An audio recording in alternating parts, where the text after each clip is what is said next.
Salam, selamat pagi kepada semua jemaat Tuhan dimanapun kita berada pada pagi ini. Jadi kita bersyukur kepada Tuhan karena Tuhan itu baik di dalam hidup kita. Penyertaan pemeliharaan Tuhan yang selalu bersama dengan kita. Jadi maka itu jemaat Tuhan, mari kita sama-sama menyembah Tuhan, memuji Tuhan pada pagi ini.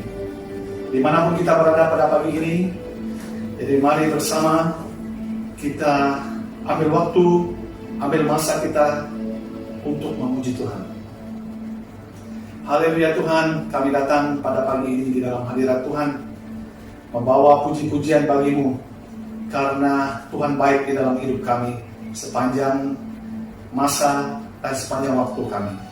Kami mau memuji Tuhan, kami mau meninggikan Tuhan, kami mau mengagungkan Tuhan. Mari jemaat Tuhan kita sama-sama angkatkan pujian ini. Kita siapkan hati kita.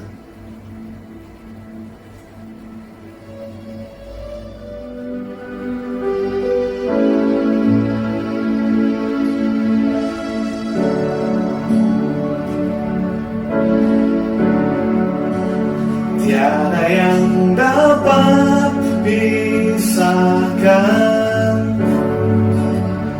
ku dari terangnya kasih-Mu. Kau hadirkan keterangan yang tak bisa dunia berikan.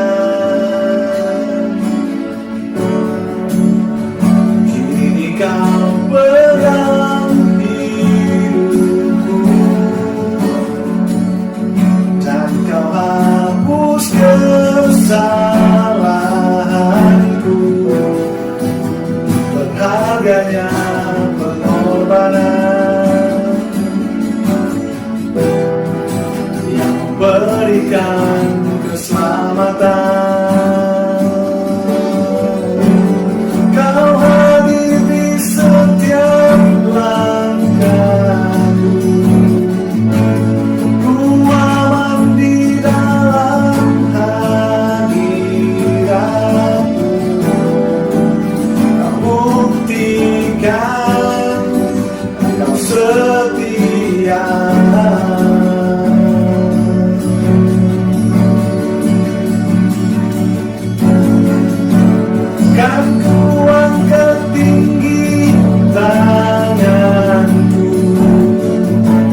Tandaku berserah kepadamu selamanya. Engkau setia.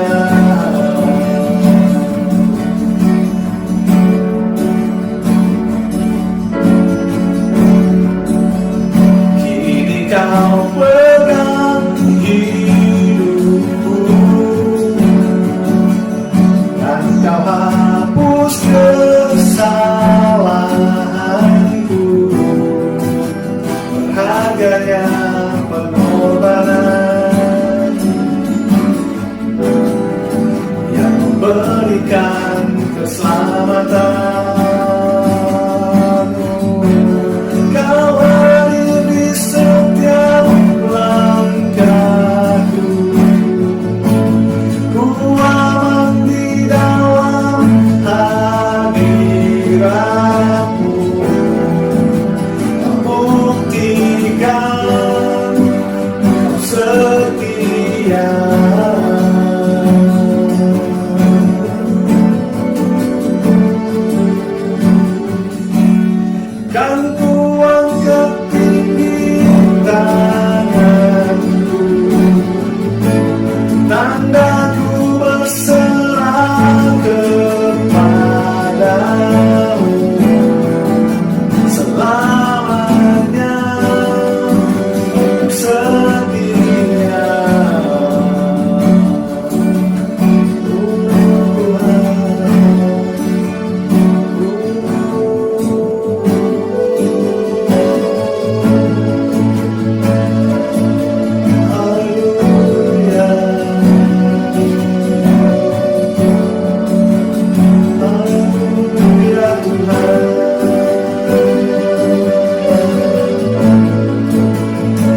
kasih Tuhan, kesetiaan-Mu di dalam hidup kami.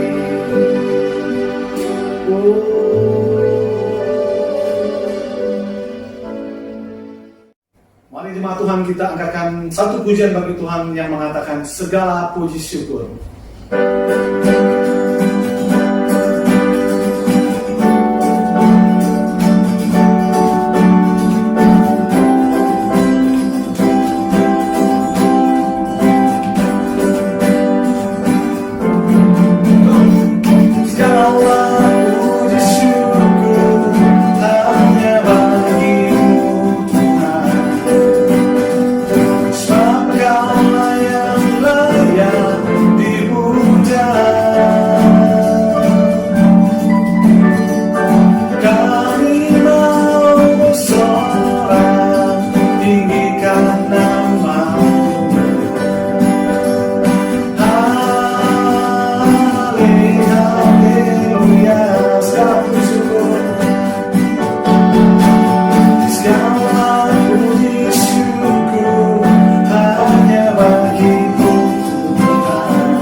Saudara, sebelum kita mendengar daripada sabda firman Tuhan, jadi mari kita sama-sama angkatkan satu nyanyian yang mengatakan jadi seperti-Mu.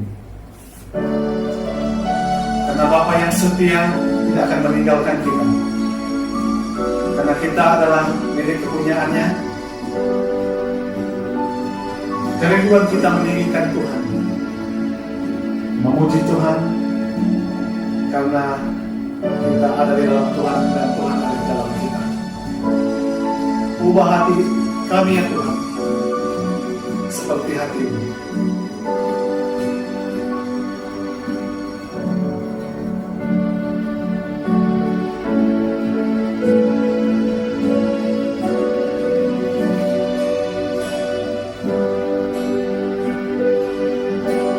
Bapa Kau setia, takkan meninggalkan, dan ku percaya Engkau milikku, milikmu. Kerinduanku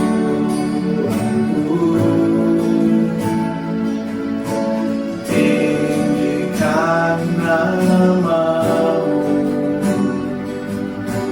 karena ku tahu Engkau dalamku dan ku dalammu. Ubah hatiku seperti hatimu, setulus salibmu, kasihmu Tuhan. Biar matamu seperti matamu pancarkan kasihmu. Ku mau jadi sepertimu. Hanya lihat sekali lagi. Bapa, Kau setia, takkan meninggalkan, dan ku percaya Engkau milikku dan ku milikmu.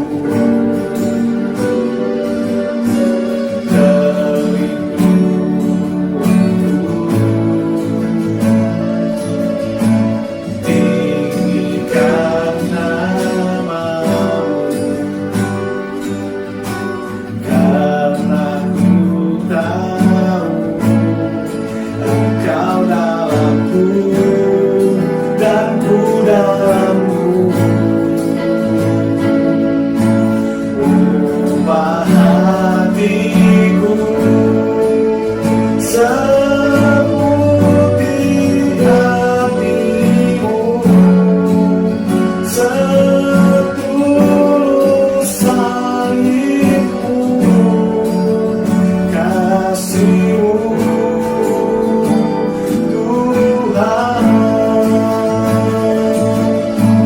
Biar mataku seperti matamu pancarkan kasihmu. Ku mau jadi sepertimu. Haleluya Tuhan. Ubah hati kami Tuhan menjadi seperti hatimu. Haleluya.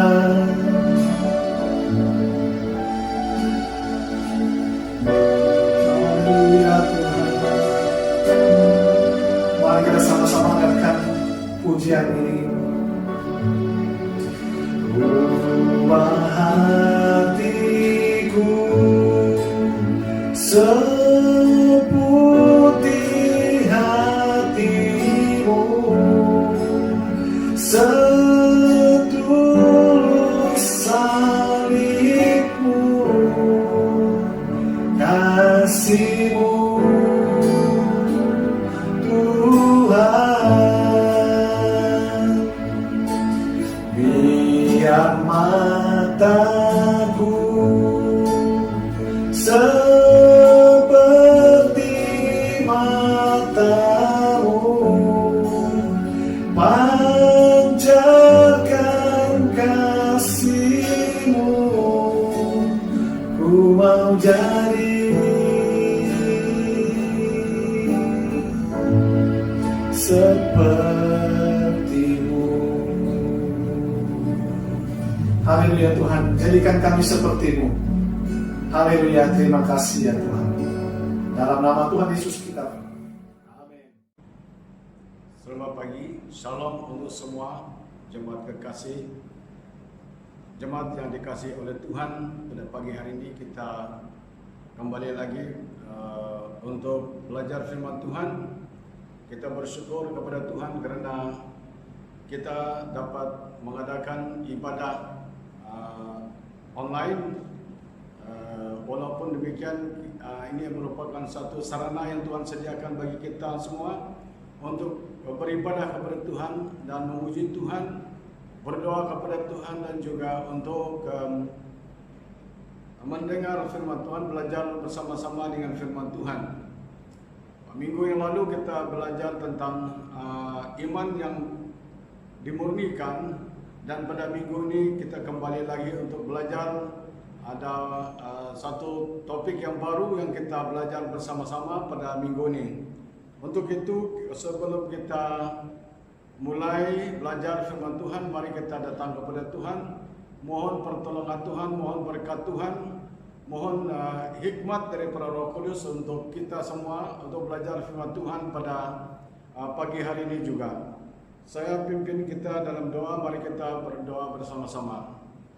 Bapa dalam kerajaan surga, Allah kami dalam Yesus Kristus, pada pagi hari yang indah ini, kami datang menghadap hadirat Tuhan, mensyukuri kebaikan serta kasih setiamu yang telah memimpin berkati melihara kami Tuhan. Sepanjang minggu yang lalu, 6 hari yang lalu telah kami lewati bersama dengan Tuhan dalam kemenangan-Mu. Dan pada pagi hari ini juga kami sangat bersyukur kerana kami dapat mengadakan ibadah kepada Tuhan. Walaupun di alam maya Tuhan, kami tahu bahawa Tuhan Engkau perkenankan semua ibadah yang tertuju kepadamu, dan Engkau memberkati ibadah kami pada pagi hari ini. Baik itu puji-pujian kami, doa kami Tuhan, dan juga firman Tuhan yang kami pelajari pada pagi hari ini. Tuhan Engkau memberkati. Hamba-Mu datang kepada Tuhan, mohon belas kasihan-Mu supaya Engkau memberkati pemberitaan Injil ini Tuhan, pemberitaan firman-Mu Tuhan pada pagi hari ini. Pakai hamba-Mu, urapi hamba-Mu dengan urapan yang istimewa daripada Tuhan. Sebab hamba-Mu adalah hamba-Mu yang paling hina Tuhan Yesus. Sangat terbatas pemahaman hamba untuk menyampaikan firman-Mu ini. Tapi hanya sangat bergantung dengan pimpinan Roh Kudus, tuntunan Roh Kudus bagi hamba-Mu untuk menyampaikan message firman Tuhan ini dengan jelas Tuhan.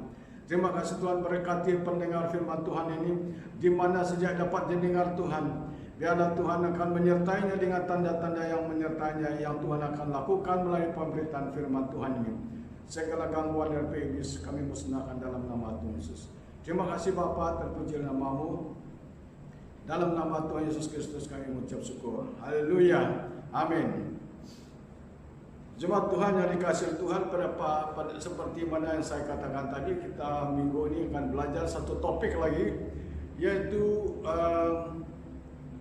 berkaitan dengan hal dosa. Minggu ini kita akan belajar satu topik, yaitu dosa yang tidak dapat diampuni ataupun dosa yang tidak terampuni. Orang putih katakan unpardonable sin. Jadi ini satu statement yang telah diberi oleh Tuhan, sangat serius bagi kita, sangat serius bagi orang yang percaya dan juga bagi orang yang belum percaya. Ini satu dosa yang tidak dapat diampuni ataupun unpardonable sins. Jadi Bapak Ibu Saudara yang dikasihi Tuhan, apakah ada dosa yang Tuhan tidak dapat ampuni? Mungkin terbisik dalam hati kita bahwa mungkinkah ada dosa yang tidak dapat diampuni, sedangkan Allah adalah Allah yang penuh dengan belas kasihan, Allah yang sumber pengampunan. Adakah mungkin dosa yang tidak dapat diampuni? Jadi saudara yang kasih Tuhan, mungkin kita katakan, bukankah Allah itu kasih? Bukankah Allah telah mengutus anaknya, menyerahkan anaknya Yesus Kristus untuk disalib untuk pengampunan dosa manusia? Mari kita lihat siapa yang mengatakan ini. Saudara yang dikasihi Tuhan, saya mau beritahu kepada kita, kalau menurut statement yang telah diberi dalam Alkitab ini, bahwasanya hal yang paling sedih, hal yang paling malang pada manusia adalah manusia yang dosanya tidak terampuni.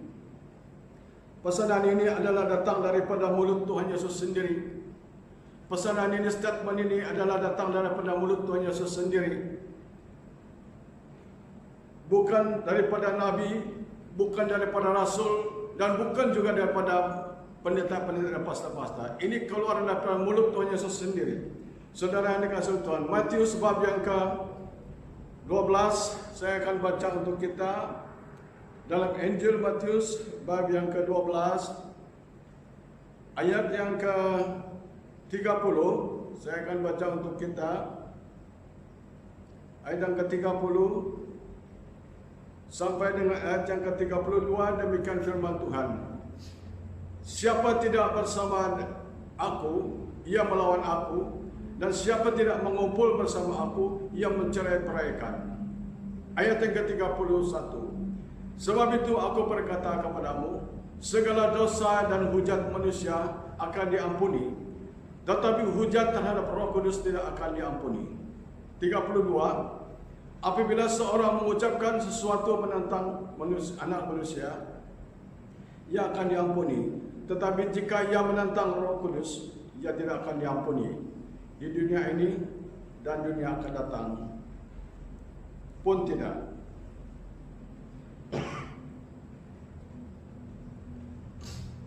Saudara yang dikasihi Tuhan, Tuhan Yesus berkata, siapa tidak bersama dengan Tuhan, ia adalah melawan Tuhan, ia adalah menentang Tuhan. Ini merupakan suatu statement Tuhan Yesus yang sangat-sangat serius berkaitan dosa yang manusia harus ketahui, yang manusia harus berhati-hati dengan hal ini. Dosa yang tidak terampuni adalah dosa yang tidak diakui. Sebenarnya sesungguhnya Alkitab mencatatkan bahwa Allah dan Tuhan sangat mau supaya manusia sangat rindu agar semua orang diselamatkan. Disebut di dalam 1 Timotius bab yang ke-2 ayat 4 mengatakan seperti ini. Yang menghendaki supaya semua orang diselamatkan dan memperoleh pengetahuan akan kebenaran. Sesungguhnya Allah mau supaya semua manusia diselamatkan. Tidak ada seorang pun boleh melalui satu hukuman yang kekal. Sebab itu sangat-sangat mengerikan. Nah, waktu Tuhan Yesus berdoa di Taman Getsemani sebelum penyaliban, Tuhan Yesus sendiri menggetar dan Tuhan Yesus sendiri sangat-sangat ketakutan. Sebab menurut para ahli teolog mengatakan, Tuhan Yesus melihat satu tsunami murka Allah yang sangat-sangat mengerikan. Itu sebabnya dia sangat takut. Jadi saudara yang dikasihi Tuhan, sebenarnya sesungguhnya Tuhan mau supaya semua orang diselamatkan. Dosa yang tidak terampuni adalah dosa yang tidak diakui. Itu disebut di dalam 1 Yohanes bab yang ke-1 ayat yang ke-9. Saya akan baca untuk kita. Jika kita mengaku dosa kita, maka Ia adalah setia dan adil, sehingga Ia mengampuni segala dosa kita dan menyucikan kita dari segala kejahatan. Pengampunan daripada terjemahan bahasa aslinya, yang pertama dia adalah membuang, melemparkan, dan juga tidak menghitungkan, dan seterusnya menyucikan dan dia melupakan. Inilah terjemahan definisi dari pengampunan Tuhan. Jadi apa yang saya katakan di sini, dosa yang tidak dapat dan tidak diampuni adalah dosa yang tidak diakui. Jadi Alkitab mengatakan jika kita mengaku dosa, jika kita sejak mengaku dosa kita di hadapan Tuhan, maka Tuhan adalah setia dan adil sehingga Ia dapat mengampuni dosa kita. Kita lanjutkan saudara yang dikasihi Tuhan. Dosa yang tidak diampuni bukan jenis dosanya.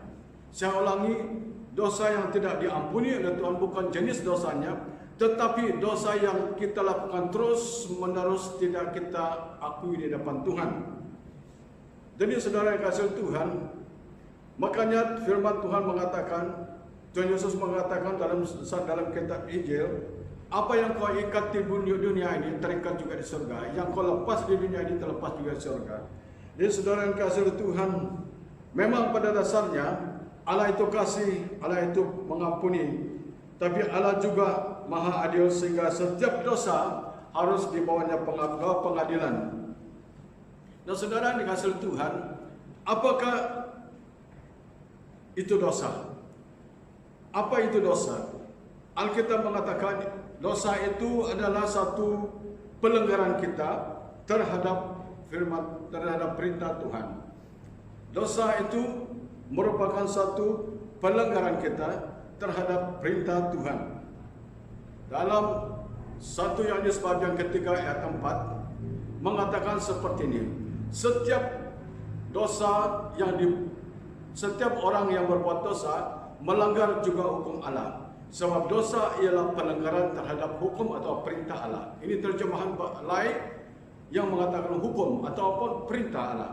Jadi apa yang diperintahkan oleh Allah, bila kita melangkahinya, bila kita melanggarnya, itu satu dosa.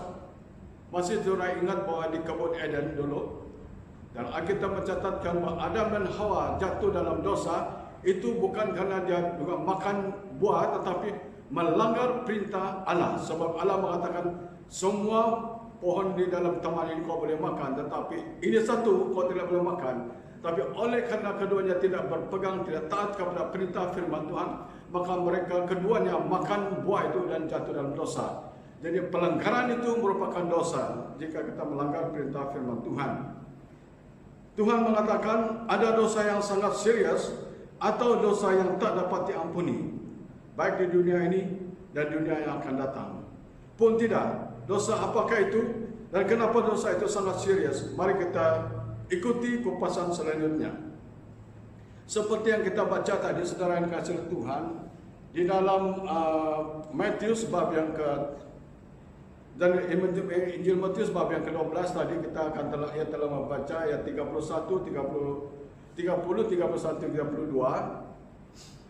Kenapa yang terlalu serius? Mari kita belajar dan kupasan seterusnya. Kenapa dosa menghujat Roh Kudus sangat serius? Dosa melawan Roh Kudus atau menghujat Roh Kudus yang dicatat dalam Matius 12 ayat 30 sampai 32 itu.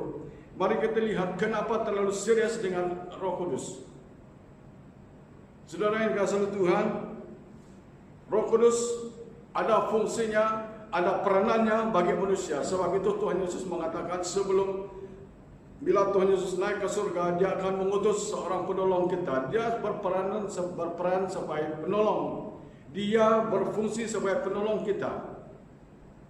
Itu sebabnya kita harus berhati-hati dengan oknum Roh Kudus ini. Mari kita lihat fungsi Roh Kudus atau peranan Roh Kudus dalam Yohanes bab yang peranan yang pertama Roh Kudus, yaitu kita lihat di dalam Yohanes bab yang 14 ayat yang 26. Demikian firman Tuhan, tetapi penghibur yaitu Roh Kudus yang akan diutus oleh Bapa dalam namaku, yaitu dalam nama Tuhan Yesus, dialah yang akan mengajarkan segala sesuatu kepadamu dan akan mengingatkan kamu akan semua yang telah kukatakan kepadamu. Dan jadi fungsi Alkitab, fungsi Roh Kudus adalah mengajar kita. Terus mengajar dan mengajar kita. Apa yang Tuhan Yesus telah beritakan dalam dunia ini, dalam firman Tuhan ini, dia akan terus memberitakan itu. Siap apa ajaran Tuhan Yesus, remind kita ataupun memperingat kita terus menerus tentang ajaran Tuhan Yesus Kristus, supaya kita jangan tersesat oleh dunia ini. Itu peranan Roh Kudus yang pertama yang dikatakan oleh Tuhan Yesus, bahwa dia mengajar kita segala sesuatu yang akan dan mengingatkan kamu akan semua yang telah kukatakan kepadamu, yang Tuhan Yesus katakan kepada murid-muridnya. Dan itu Roh Kudus akan terus memperingatkan manusia supaya berhati-hati. Itu peranan Roh Kudus yang pertama. Yang kedua, kita lihat di dalam bab yang ke-16 ayat yang ke-13, demikian firman Tuhan. Itu peranan Roh Kudus. Ayat yang ke-13, tetapi apabila ia datang, yaitu Roh kebenaran, ia akan memimpin, perkataan memimpin ini. Yang tadi itu dia mengajar kita, yang kedua dia memimpin kita. Memimpin kamu di dalam seluruh kebenaran. Sebab ia tidak akan berkata-kata dari diri sendiri, tetapi segala sesuatu yang didengarnya, itulah yang akan dikatakannya, dan ia akan memberitakannya kepada kamu hal-hal yang akan datang. Jadi Roh Kudus ini dia akan memimpin kita dalam seluruh kebenaran. Kebenaran ini apa? Siapa itu kebenaran? Itu Yesus Kristus sendiri. Setiap kata-kata dalam Alkitab yang menyebut kebenaran itu merujuk kepada Tuhan Yesus sendiri. Dan itulah peranan Roh Kudus. Saudara yang dikasihi Tuhan.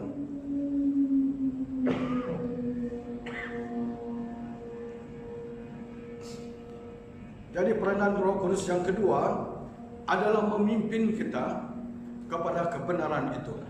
Sebab kebenaran itu akan membawa kita kepada keselamatan yang kekal daripada Tuhan Yesus yang telah disediakan oleh Tuhan kepada orang yang mengasihi Tuhan dan menghormati Tuhan, yang takut akan Tuhan. Itu peranan Roh Kudus yang kedua. Yang ketiga kita lihat itu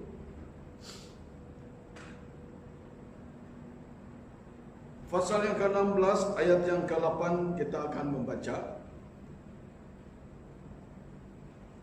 Yohanes 16 ayat 8 demikian firman Tuhan. Dan ia, itu Roh Kudus juga, datang, ia akan menginsafi, dengan kata lain menyadari kita, memberitahu kita akan menginsafi dunia akan dosa, kebenaran dan penghakiman. Lihat ini baik-baik, kasih garis bawahi perkataan ini. Roh Kudus dia menginsafi kita. Bila kita melakukan satu kesalahan dan dosa, maka dia akan menginsafi kita bahwa itu dosa, itu dosa, itu dosa, itu dosa. Dan juga menginsafi kita akan kebenaran. Kebenaran yang memimpin kita kepada keselamatan.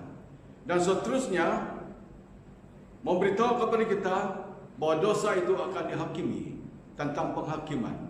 Saudara yang dikasihi Tuhan, ini sebabnya Tuhan Yesus memberitahu bahwa melanggar dan juga menghujat roh adalah satu dosa yang tidak dapat diampuni.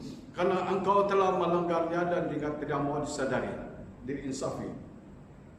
Yang seterusnya, dalam 1 Korintus bab yang ke peranan ini Roh Kudus, masih kita dalam peranan Roh Kudus, 1 Korintus bab yang ke-12, ayat yang ke-13. Demikian firman Tuhan, sebab dalam satu roh kita, semua baik orang Yahudi maupun orang Yunani, baik budak maupun orang merdeka, telah dibaptis menjadi satu tubuh dan kita semua diberi minum dari satu roh. Dan Roh Kudus ini menyatukan kita, membuat kita satu di dalam Tuhan. Itu peranan Roh Kudus yang keempat. Jadi saudara dikasihi Tuhan, itu sebabnya Tuhan Yesus memperingatkan kepada kita, menghujat dosa, menghujat Roh Kudus adalah satu dosa yang sangat-sangat serius.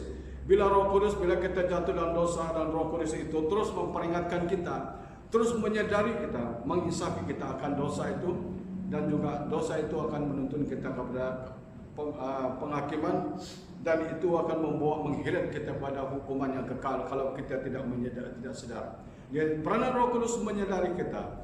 Jadi bila kita Roh Kudus berbisik dalam hati kita bahwa itu adalah satu kita telah melakukan dosa di hadapan Tuhan, dan dia akan menyadari kita, menginsafi kita. Bahwa kalau kita tidak sedarkan itu, memang kita tahu tetapi kita mau dengan istilah lain. Alkitab juga menyebut perkataan ini, hati yang keras, hati yang membatu. Saudara yang dikasihi Tuhan, ini adalah dosa yang tidak dapat diampuni.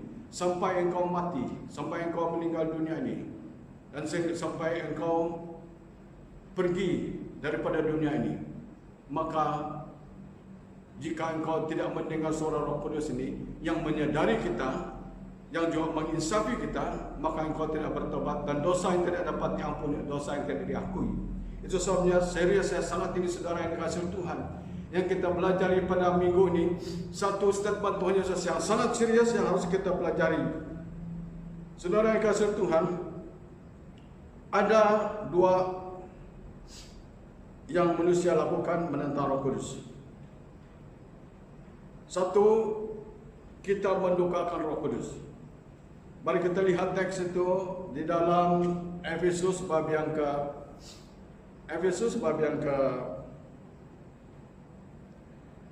4 ayat yang ke-30. Demikian firman Tuhan. Dan janganlah kamu mendekatkan Roh Kudus Allah yang telah memeteraikan kamu menjelang hari penyelamatan. Saudara yang kasih Tuhan, ada dua yang manusia lakukan menentang Roh Kudus. Bila kita mendukakan Roh Kudus, sebenarnya setelah kita mengaku bahwa kita menerima Yesus Kristus sebagai Tuhan dan Juru Selamat pribadi kita, dan Roh Kudus senantiasa berbisik dalam hati kita supaya kita datang kepada Tuhan, supaya kita menerima Yesus sebagai Tuhan dan Juru Selamat pribadi kita. Tetapi kalau kita terus-menerus menolak Dia, kita mendukakan hati Roh Kudus. Saudara yang kasih Tuhan, yang kedua yaitu menentang Roh Kudus. Kisah Para Rasul bab yang kita akan baca itu Kisah Para Rasul bab yang ke-7 ayat yang ke-51. Demikian firman Tuhan. Hai orang-orang keras kepala dan tidak bersenang hati dan telinga, kamu selalu menentang Roh Kudus, sama seperti nenek moyangmu, demikian juga kamu. Dan di sini Rasul Paulus berbicara, dan Tuhan Alkitab berbicara kepada orang-orang yang di mana Rasul Paulus berbicara kepada pendengar firman Tuhan. Dalam pelayanan Rasul Paulus, dia mengatakan bahwa dosa menentang Roh Kudus, yaitu sengaja tidak mau mendengar suara Roh Kudus. Saudara yang kasih Tuhan, kenapa dosa menentang Roh Kudus tidak dapat diampuni? Tuhan menghargai, sebenarnya Tuhan menghargai, beri kita manusia kebebasan, hak bebas kita kepada manusia untuk memilih yang baik dan juga yang jahat, yang gelap dan yang terang, dan Tuhan sangat menghormati itu. Jadi saudara yang kasih Tuhan, mari kita lihat apa yang dikatakan Amsal 28 ayat 13. Kita bebas untuk memilih mau mengaku dosa ataupun menyembunyi dosa. Amsal mengatakan seperti ini. Saya akan baca untuk kita. Amsal 28 ayat yang ke-13. Demikian firman Tuhan. Siapa menyembunyi pelanggaran tidak akan beruntung, tetapi siapa mengakui dan meninggalkannya akan disayangi. Jadi saudara yang kasih Tuhan, kita diberi hak bebas untuk terima Tuhan. Kita beri hak bebas untuk menerima keselamatan daripada Tuhan. Dan Tuhan mau supaya kita bertindak berhati-hati. Saudara yang kasih Tuhan, Roh Kudus menyadari kita dalam hati kita tentang hal-hal yang baik. Menyadari kita apa itu kebenaran, menyadari kita apa itu kebaikan kehidupan. Tetapi manusia kalau dia memilih yang jahat, sebenarnya manusia yang sudah percaya kepada Tuhan tahu, semua manusia tahu untuk berbuat baik. Makanya saudara yang kasih Tuhan, Yakobus mengatakan, menegaskan seperti ini, orang yang tahu berbuat baik tapi tidak melakukannya itu dosa. Yesus menjawab, bila Roh Kudus itu berbisik dalam hati kita, manusia itu sebenarnya tahu untuk berbuat baik tapi tidak melakukannya, itu dosa. Alkitab menyebut itu dalam Yakobus bab yang keempat ayat yang ke-17. Demikian firman Tuhan. Jika seorang tahu bagaimana ia harus berbuat baik, tetapi ia tidak melakukannya, ia berdosa. Saya masih ingat apa yang peribahasa orang putih mengatakan, orang yang tahu tetapi tidak melakukannya, equal to tidak tahu. Jadi kalau kita mengatakan kita tahu yang mau melakukan yang baik, tapi tidak melakukannya, itu dikatakan tidak tahu. Itu berdosa juga. Dan saudara yang dikasihi Tuhan, mari kita, bila Roh Kudus menginsafi kita, menyadari kita, mari kita datang kepada Tuhan. Bila Roh Kudus membisik dalam hati kita, mengatakan apa yang kita lakukan itu adalah satu dosa di hadapan Tuhan, mari kita tunduk di hadapan Tuhan, mari kita rendah diri di hadapan Roh Kudus, sebab Roh Kudus berperanan untuk menyadari kita. Saudara yang kasih Tuhan, manusia suka menunda-nunda waktu untuk bertobat atau terima Tuhan Yesus Kristus. Ini perangai manusia yang sudah jatuh dalam dosa. Saudara yang dikasihi Tuhan, mari kita lihat satu peristiwa yang seperti ini. Manusia yang suka menunda-nundakan waktu untuk bertobat dan juga untuk terima Tuhan Yesus Kristus. Mari kita lihat teks ini dalam Kisah Para Rasul. Satu peristiwa di mana terjadi satu pelayanan Rasul Paulus di dalam Kisah Para Rasul bab yang ke-26 ayat yang 28. Rasul Paulus sedang naik banding Kaisar. Lalu Rasul Paulus menceritakan tentang keyakinan dan kepercayaannya. Lalu Raja Agripa percayalah, dan dalam Kisah Para Rasul 26 ayat 27 dan 28, percayakah engkau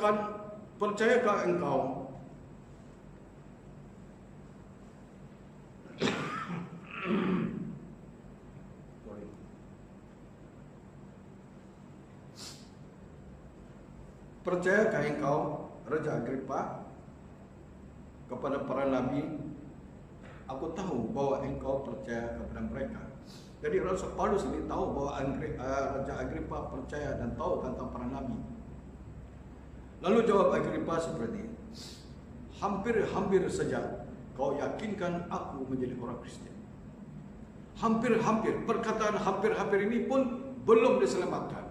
Sebenarnya sudah mendengar kepada yang diceritakan oleh Rasul Paulus, yang diberitakan Rasul Paulus ini, dia katakan hampir. Perkataan hampir ini sama juga tidak diselamatkan. Saudara yang dikasihi Tuhan, mari kita lihat ketika contoh ini, manusia yang coba menunda-nundakan waktu ataupun menolak keselamatan daripada Tuhan. Satu peristiwa juga di dalam Markus bab yang Injil Markus bab yang ke-10 ayat 21. Ini berbicara tentang seorang muda yang kaya raya. Tetapi Tuhan Yesus memandang dia dan menaruh belas kasihan kepadanya. Menaruh kasih kepadanya, lalu berkata kepadanya, hanya satu lagi kekuranganmu, pergilah juallah apa yang kau miliki dan berikanlah itu kepada orang-orang miskin, maka engkau akan beroleh harta di surga. Kemudian datanglah, marilah dan ikutlah aku. Saudara yang dikasihi Tuhan, kalau kita mendengar membaca lanjut daripada peristiwa ini, ayat 22, mendengar perkataan itu, ia menjadi kecewa. Itu orang kaya, orang muda yang kaya itu mendengar perkataan Tuhan Yesus, ia menjadi kecewa lalu pergi dengan sedih sebab banyak hartanya. Saudara yang dikasihi Tuhan, kekayaan juga salah satu penghambat kepada manusia untuk menerima keselamatan. Ini sejarah yang telah mengakuinya. Saudara yang dikasihi Tuhan, hal yang ketiga yang boleh menghambat orang datang kepada Tuhan. Satu peristiwa seperti ini, kita balik kepada Kisah Para Rasul bab yang ke-24 ayat 25. Demikian firman Tuhan. Tetapi ketika Paulus berbicara tentang kebenaran, penguasaan diri dan penghakiman yang akan datang, Felix, ini Felix adalah wali negeri ataupun ya, ini bahasa terjemahan lain. Tapi kalau kita di tempat kita di sini kita sebut itu Governor Felix. Dan Felix menjadi takut dan berkata, cukup dulu dan pergilah sekarang, apabila ada kesempatan baik, aku akan menyuruh memanggil kau. Saudara yang dikasihi Tuhan, sebenarnya kesempatan yang dimiliki oleh Felix, Governor Felix, untuk terima Tuhan Yesus itu sudah ada di depan Paulus. Dan saat itulah dia harus menerima dan mengakui kebenaran Tuhan Yesus Kristus dan menerima Yesus Kristus sebagai Tuhan dan Juru Selamat pribadinya. Tapi apa kita lihat, apa jawaban Felix, Governor Felix? Cukup dulu dan pergilah sekarang apabila ada kesempatan. Saudara yang dikasihi Tuhan, kesempatan tidak akan terulang. Makanya orang putih ada peribahasa seperti ini, chances never come twice. Bila kesempatan ada, itulah kesempatan kau untuk menerima Yesus sebagai Tuhan dan Juru Selamat pribadi kita. Saudara yang dikasihi Tuhan, sikap menunda boleh mengheret kita ke hukuman yang kekal. Saudara yang dikasihi Tuhan, saya ulangi sekali lagi, sikap menunda waktu boleh mengheret kita ke hukuman yang kekal. Tidak ada waktu yang paling tepat atau jadwal yang paling tepat untuk menerima Tuhan menjadi juru selamat pribadi kita. Tetapi yang paling tepat adalah sekarang.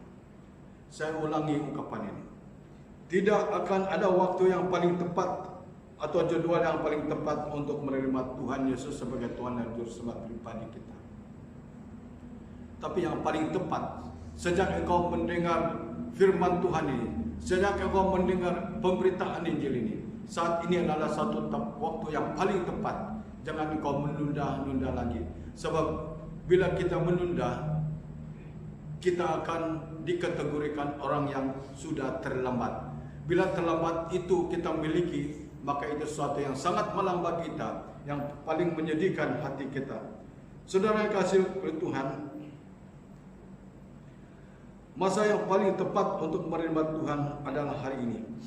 Ini dikatakan oleh Mazmur bab yang ke-95. Saya akan baca untuk kita Mazmur 95 ayat 7 dan 8. Saudara yang dikasihi Tuhan, demikian firman Tuhan, sebab dialah Allah kita,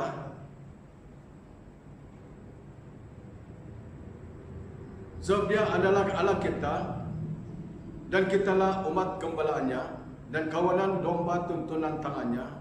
Pada hari ini sekiranya kamu mendengar suaranya, janganlah keraskan hatimu seperti di Meribah. Bila kita mendengar firman Tuhan ini, panggilan firman Tuhan ini untuk bertobat dan mengaku dosa kita, maka jangan lagi engkau mengeraskan hatimu. Sebab mengeraskan hati boleh mengheret kita kepada hukuman yang kekal.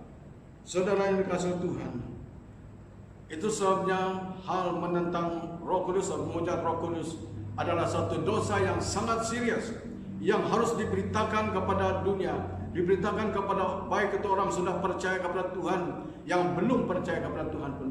Perkataan ini sangat serius dan perlu diberitakan, perlu diketahui oleh semua orang dan dapat didengar oleh telinga semua orang, bahwa menunda-nunda waktu, bila Roh Kudus memimpin kita, bila Roh Kudus mengajar kita tentang kebenaran, bila Roh Kudus menginsafi kita akan kebenaran dan juga penghakiman, itu mari kita datang kepada dan mengaku dosa kita dan menyatakan bertobat di depan Tuhan. Sebab itu peran Roh Kudus, dia memimpin kita, dia mengajar kita, dia memimpin kita, dia mengajar kita juga menginsafi kita akan dosa dunia ini dan juga kebenaran dan penghakiman itu.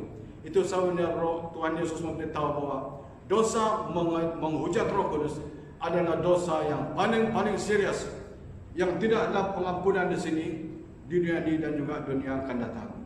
Karena itu saudara dikasihi Tuhan, bila Roh Kudus berbisik dalam hati kita pada hari ini, mari kita datang kepada Tuhan dan minta pengampunan daripada Tuhan. Sebab Roh Kudus ini berfungsi untuk menyadari kita, menginsafi kita. Jadi dosa yang tidak dapat diampuni adalah dosa yang tidak kau akui. Sebab Roh Kudus sudah menyatakannya pada kita. Tetapi bila kita mengeraskan hati kita seperti yang dikatakan oleh pemazmur ini, pada hari ini sekiranya kamu mendengar suaranya. Suaranya ini suara Allah melalui firman-Nya, memberitahu kepada kita supaya kita bertobat. Tapi janganlah kamu keraskan hatimu seperti di Meribah, seperti pada hari di masa di padang gurun. Itu firman Tuhan berbicara kepada manusia supaya jangan mengeraskan hati bila Roh Kudus menyadari kita akan dosa-dosa dunia ini dan juga kebenaran yang ada dalam Yesus Kristus dan juga penghakiman yang akan datang, bahwa manusia hidup ini akan dihakimi menurut perbuatan kita. Saudara yang kasih Tuhan, itu sebabnya Tuhan Yesus mengatakan bahwa dosa menghujat Roh Kudus ada dosa yang paling serius yang tidak terampuni, ataupun dosa unpardonable sin, ataupun dosa yang tidak dapat diampuni. Mari saya percaya bahwa kita telah disedari dengan peranan Roh Kudus ini memberitahu kepada kita peranan dia pertama, dia mengajar kita, dia memimpin kita dan menginsafi kita dan menyatukan kita. Peranan Roh Kudus ini supaya kita dapat menyadari bahwa kenapa terlalu serius dosa yang lain dapat diampuni, tapi dosa menghujat Roh Kudus, karena Roh Kudus ini berperanan untuk menginsafi, menyadari kita. Mari kita berdoa. Segala pujian, syukur, hormat serta pengagungan kami persembahkan di hadapan hadirat-Mu ya Bapa. Kami sangat bersyukur pada pagi hari ini karena firman-Mu telah diberitakan, dan kami tahu Tuhan, Engkau mau supaya firman ini, message ini harus diberitakan kepada seluruh manusia dan semua manusia, supaya semua telinga dapat mendengarnya. Menyadari akan peranan Roh Kudus ini Tuhan sangat-sangat penting untuk memimpin kami kepada jalan yang benar Tuhan. Terima kasih Roh Kudus karena Engkau memberkati kami dan terus menginsafi kami, menyadari kami, memimpin, mengajar kami. Terima kasih Roh Kudus, terpuji nama-Mu. Tuhan berkati pemberitaan firman Tuhan ini, sampai mana firman Tuhan ini dapat didengar Tuhan. Engkau pasti menyertainya dengan tanda-tanda yang Engkau lakukan melalui pemberitaan firman Tuhan ini. Terima kasih Tuhan karena Engkau menyertai hamba-Mu untuk menyampaikan message firman Tuhan ini Tuhan dengan jelas dan dapat dimanfaatkan, dapat memberkati, dapat menyelamatkan orang-orang yang dapat menerima firman Tuhan ini. Terima kasih Tuhan, diberkatilah mereka yang telah mendengar firman Tuhan ini. Dalam nama Tuhan Yesus Kristus kami ucap syukur. Amin.